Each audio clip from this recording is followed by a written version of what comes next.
Welcome to Ideagen TV today. Always an honor, always an incredible privilege to be with my good friend, Sharon Price-John, CEO of Build-A-Bear. Sharon, welcome. Thank you. So nice to be here, George. You know, it's always a great day when you're able to speak to Sharon Price-John because you're the embodiment of what we talk about when we refer to leadership. And I like to say leadership defined, as if when you're flipping through the dictionary and you look up leadership, there you are. You're the embodiment of that. So I'm just ecstatic to have you on Ideagen TV today with us, Sharon. Thank you, George. And that's a very generous compliment. But we do like making teddy bears. I love it. I love it. I love it. So for our global audience that perhaps so many know you, but for those that maybe aren't as quite familiar with what you're doing, would you kindly describe what you're doing and what you're currently working on? Yeah, so Build-A-Bear Workshop is over 25 years old now. We're actually starting to work on our 30th anniversary plans. We were founded in 1997 by an amazing entrepreneur, Maxine Clark. And over the course of those 30 years, a lot has changed in retail. It was an early experiential retail company, but it had to evolve. We had to evolve to be broader from a consumer perspective, to think through what was going on from a retail perspective as the malls shifted and consumer shopping habits changed. As we became multi-generational, we explored and extended the brand into new addressable markets. And we went through a pretty rough road is when I was brought in to be a turnaround person. But after that, we had to navigate through COVID like so many others. And ultimately, we're now a very, very strong brand on a global basis. We've returned to strong profitability, very clean balance sheet. Our stock price has significantly improved. Down at COVID, we were in the dollar range, and now we're in the high 30s or low 40s. And we have almost 600 locations in more than 20 countries. And around $500 million at revenue.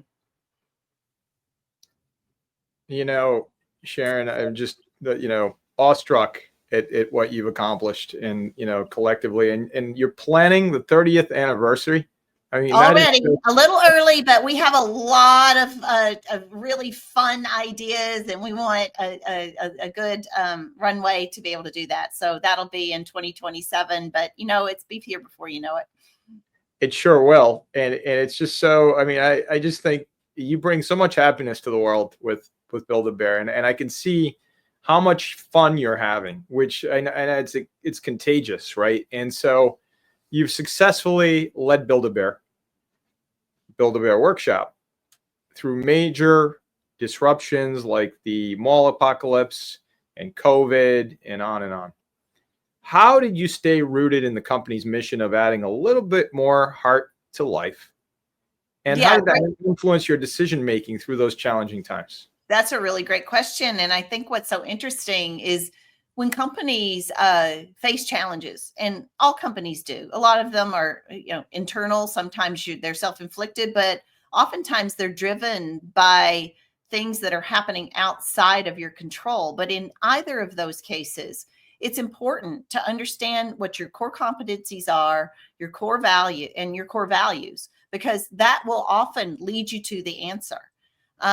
At the end of the day, when we were struggling back in 2013, and then again during the retail apocalypse, and then finally during COVID, it was that mission statement that gave us the bright light to follow. And by that, I mean that we really tried to understand that it was ultimately the brand was where all our value was. It wasn't in the fact that where we sourced product, or how we made this, or that it was a teddy bear, or that we were more efficient than somebody else, or that we came up with experiential retail. It was the fact that we were a brand that was grounded in making memories and that over the 250 million little heart ceremonies that we've had, which if unfamiliar is a process that you go through in our stores when you make your bears. You have a little satin heart that you make a wish on, and our bear builders take you through this concept of going through different the sort of it's a very physical, as I say, memorable, indelible part of who we are. That moment is so important to kids that we're literally woven into the fabric of families' lore. And it's that equity that gave us permission to think about Build-A-Bear Workshop as a place, but Build-A-Bear is a brand. Build-A-Bear is bigger than the place. And so that insight of taking the idea of we were a retailer that almost accidentally built the brand and pivoting it to become a branded intellectual property company that is in the business of monetizing that equity in not just vertical retail, but also in franchising and third-party retail and online with collectibles, with giftables, with outbound licensing and categories outside of our core competency, and even entertainment has been the North Star for us. And so the process of diversifying our revenue stream and thinking about a broader consumer base, now 40% of our consumers are adults and teens, as an example. We ended up being much more resilient when the tough times came. And a specific example of that would be if we had not built out a robust e-com business during COVID, although we did shut down 85-90% of our revenue generating arm, which is our retail arm in a 48-hour business, a 48-hour time period rather, we wouldn't have had any revenue coming in if we hadn't built out that e-commerce with a different kind of mindset. So it was the fundamentals of one, returning to profitability, obviously, and creating efficient processes, but the recognition that the Build-A-Bear Workshop was not just a place, that it was a feeling. And the concept of them building out a business model that allowed you to monetize that equity in multiple ways against multiple consumers in multiple places was what ultimately gave us a route to survive some of these more difficult times. Such an incredible insight and perspective into the company. And it's just remarkable. And that goes back to my intro of you, Sharon, in terms of the leadership. I mean, your leadership is helping to shape that vision. And as you prepare for that 30th anniversary, it's just, again, I'm awestruck by the direction of the company and where everything is going. It's just so exciting. And so on that note, how do you foster this sense of shared purpose among your employees, from corporate headquarters to retail stores, and then ensure that every team member feels connected to the company's mission? One of the things that is so beneficial to having a brand like this is the consumer vision that we hold of making sure that the teddy bear or the furry friend and that moment and memory is forever, is something that we also think about when we think about our bear builders and our associates. So this mission statement that you mentioned of adding a little more heart to life, we take it very seriously. And again, it's not just consumer facing. We think about that with our partners, with our vendors, and of course, again, with the people that work for Build-A-Bear every day. That particular relationship with both this brand and with each other is very important. You build trust over the course of time with that as a mantra. But that is also a critical part of when we've faced a few moments that were incredibly tenuous on whether we would exist or not in the near future, right? So when I first came, I came in as a change agent for the company because we needed to return to profitability. We'd been contracting for 8 years. and we'd lost almost $50 million in the prior year before I started in 2012. So I started in 2013, and I needed to find a way to communicate effectively to the broader Build-A-Bear family that we did need to change, but I didn't want to lose the heart of the company. A lot of times with founder-led companies, there's a very strong corporate culture. And there were a lot of things that were good about that culture, but clearly some things on the business side that were challenged about that culture. I needed to be a little more precise in how I pulled that apart. But in a very poignant speech, I remember when I needed to bring people along with me on a future strategic tent poles and approach to the change that I felt that we could make. It really was a question to the broader Build-A-Bear community of, is the world a better place with Build-A-Bear or without Build-A-Bear? Because if we continue to act and operate exactly the way we're operating, that is a viable outcome, that there won't be a Build-A-Bear. So if you believe that the world is a better place with Build-A-Bear, I'm asking you to try to make some of these business-centric changes with me. I'm open to ideas, but we must evolve. And it was that emotional tie to the brand that I think gave people the impetus and I think the bravery to take that step forward. That's incredible. Yeah. And that bravery is evident in your preparations now, again, for the 30th anniversary of Build-A-Bear. It's just any company that makes it to 30 years and beyond is obviously doing something right and obviously has tremendous leadership. So you're the exemplification of that. And so speaking of that, Build-A-Bear Workshop has undergone a financial turnaround under your leadership. While you've been able to maintain this laser focus on purpose. Sharon, how do you strike this balance between driving that critical profitable growth and staying true to the values of the Build-A-Bear Workshop brand? So first of all, we have a fabulous team of leaders that reported to me. And by reporting to me, I mean, that's not even the right way to explain it. It's very much an iterative relationship, and that, you know, we forge the future together on where we're heading strategically and tactically. And we've built a lot of trust over the course of time. But one of the core tenets that holds us together is the belief that you don't really have to trade off between building the business side as building and utilizing the value side. There is a path where we do our very best to do both.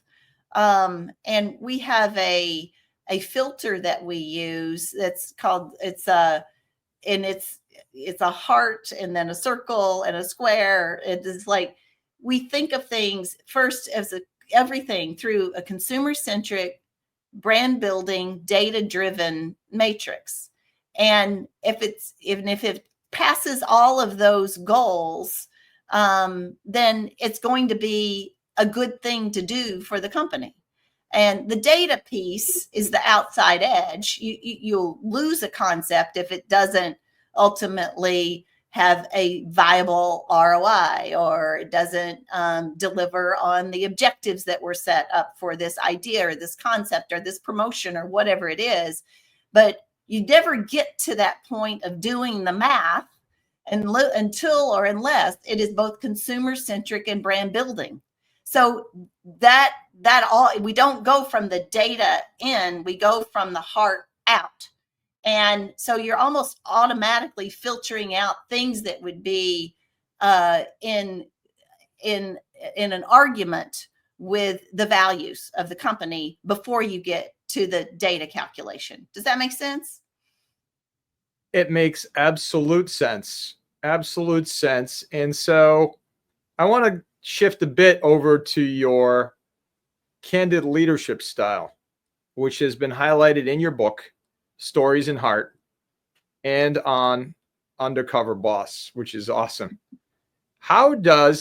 Sharon, how does authenticity in leadership contribute to building critical trust and engagement within an organization like Build-A-Bear Workshop? Now, that's a hard question because I know there's a tremendous amount of information and data and research that sort of proves that this an authentic approach to leadership is more impactful than not. But I think the key is that you really have to be authentic. I don't know how you plan and coach yourself into being authentic. But along with that comes just working on, I believe, a little bit of comfort and candidness. And you don't know all the answers. You don't have to be right all the time. And the willingness to engage and talk to people and utilize other people's ideas. And that is a good start. If you know, there's a humanness that doesn't have to be complete vulnerability. I'm not sure that that's the answer. I think there's a lot of discussions about that today. But I don't know that that's the right word, because I think it is important for people to look at leaders as strong and resilient. So I think there's some aspects of that make sense, but just that willingness to be candid and ask questions and be wrong and admit it goes a long, long way. And there have been multiple times when the trust that I've built with that strong leadership team that I mentioned, or with the store the store leadership, and the leadership at the up and down the chain here in the organization, have been an absolute critical part of us moving the business forward in both the smallest and the largest ways. And even though that was a tough question, your answer was actually very simple. It goes back to the leadership. It all goes back to the leadership, and in this case, your leadership, Sharon. And so as we look at your diverse career across advertising, toy brands, and now Build-A-Bear Workshop, what are the most important lessons, Sharon? What are those most important lessons that you've learned about leading, as you like to say, with purpose? And how have those lessons shaped your incredible leadership philosophy? I think I'll just riff on that last question a little bit, George, in that when we shut down for COVID and everything went virtual, and as I mentioned, literally in a 48-hour period, you have to, in a crisis, you have to shift your management style. And we're typically a lot more collaborative. We have long horizon. We try to get really good information and make that decision on that same filter that I was sharing with you. Is it consumer centric? I mean, does it have data behind it? Does this fit the consumer? Is this brand building? Is it data driven? But in a crisis, you have to shift to a management style that's typically known as command and control. It takes a lot of trust in a command and control crisis situation where no one's working with perfect information. Things are changing on a daily, hourly basis at a regional municipality level on how to operate, where lives are literally at stake and the future of the company is at stake. And in our case, our stock price had gone to $1. and you are trying to make these decisions and get the organization to move with both speed and alacrity into an area that no one's ever stepped into.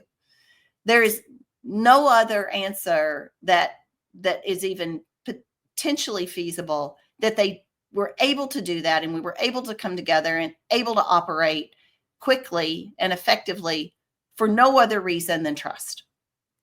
That they trusted that this leadership team and I would do our very best to make the very best decisions, weighing 1,000 inputs, and that at some juncture in these environments, it is more important to move and make a decision versus freeze. So even if that decision is moderate, it could be moderately incorrect, just getting us to take that next step and take advantage of the situation where it was leaning in our direction, or avoid pitfalls when it was not, to the best of our ability, I think is what caused us to set up a pathway to not just survive, but thrive. And that is sheer trust-based. You cannot get to that point of crisis and not have created trust and expect your team to do what you're asking them to do in the moment, with no backup, no research, there's no planning. There's no book to follow for this. There's not been a manual created for how to work a company through COVID. There is now, but there wasn't then. So that trust is absolutely critical. And it's a different kind of, you just have a different type of relationship, that they know that you're in it for them in a multitude of ways. And I so value my team for this. And that trickled through the system. It wasn't just me to them. That wouldn't work. It was that they had built that same relationship with the next level. And to the degree that I can, that I had tried to do that as well. So they were willing to take these steps again, that pushed us into a direction that ultimately was a great outcome for the company. Sharon, those insights, that perspective is so incredible to hear, especially as we've seen, leaders lead during COVID. You're one of them. And so how you made it through and what lessons learned are absolutely vital for the world to hear. And so Build-A-Bear Workshop is a brand that evokes very strong emotional connections. We all know that. It's one of the most iconic brands. And as you said, approaching your 30th anniversary. I mean, that's incredible. And so how do you ensure that the company stays relevant across generations while you maintain these critical core values?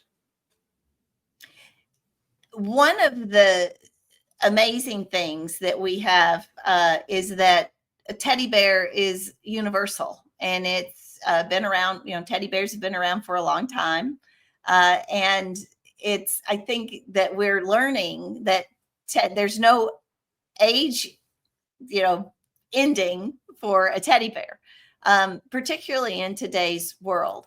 And as we have created and a relationship with millions of consumers who made their very special Build-A-Bear early in life, as I noted, that's an indelible, lasting memory. And so that halo effect stays with our brand. And what we've done is work in I think, a very specific, strategic way to carry those consumers with us as they grow older too, not only to make sure that which consumers often do as they grow up and have their own kids, they want to introduce their favorite brands to their children at the right time. We are certainly one of those brands, but that we're also filling a purpose and a need as they grow older for them.